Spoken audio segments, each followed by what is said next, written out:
My name is Gina Savage and I'm from Brisbane, Queensland.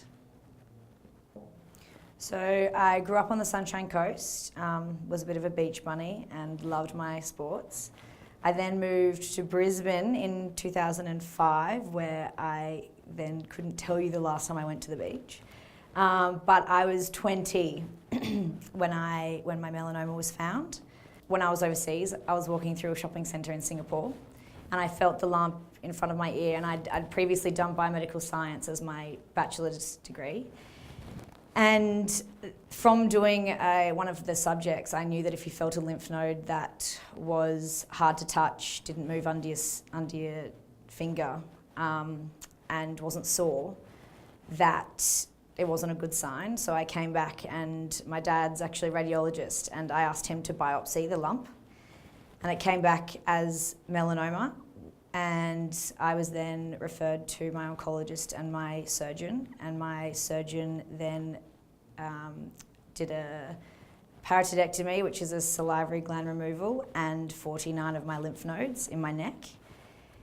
And the only lymph node that came back positive was the one that I had felt, which was a good sign, but I started then on the lymph node. Another one came back and I felt another one in front of my ear, which they couldn't get the margins for. So I then required radiation. So I had radiation for 4 weeks to my head and neck. And then from there, that meant also that I could start on Keytruda, which is like the miracle drug for melanoma. And I started on that under the PBS. And from there, it was all rolling smoothly, I guess. And after a 3-monthly routine PET scan, it showed up in my lungs, which meant that the immunotherapies I wasn't responding to any of the treatments. So I've just recently had 3 weeks of radiation to my chest, and then that's where I stand at the moment. At my age, at 23, I think you never ever expect that your life will be flipped upside down by something as simple as a mole, or the lives of the people that love you the most. One Australian dies every 5 hours in Australia from melanoma, which is crazy because whilst the prevalence is high, so is preventability.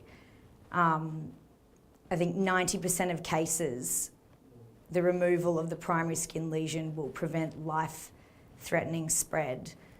I don't think you need to go through it, or you just need to, listen to someone who has gone through it to let you know that this can happen to you. And it's so important to educate yourself and to have your skin checked. It's all about getting that word out. I think it's all about awareness and making sure that people are aware of the dangers of, unprotected exposure to UV rays and the dangers of skin cancer and the dangers of melanoma.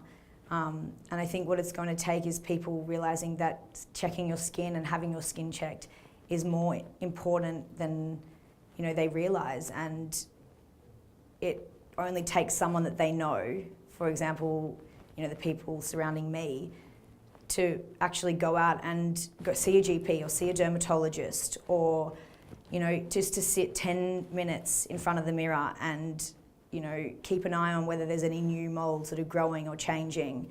And I think that's, what it's going to take is just the generation of awareness. As I was saying, I'm not responding to treatment, and there's people like me who aren't responding to treatment. And while, doctors and health professionals and researchers have made massive advances in the life expectancy of patients with metastatic melanoma, there's also a lot of people like me who aren't responding to these treatments. And to find, a cure for that, there needs to be further research and further money inputted into that research. And so I held a fundraiser with 200 of my family's closest friends.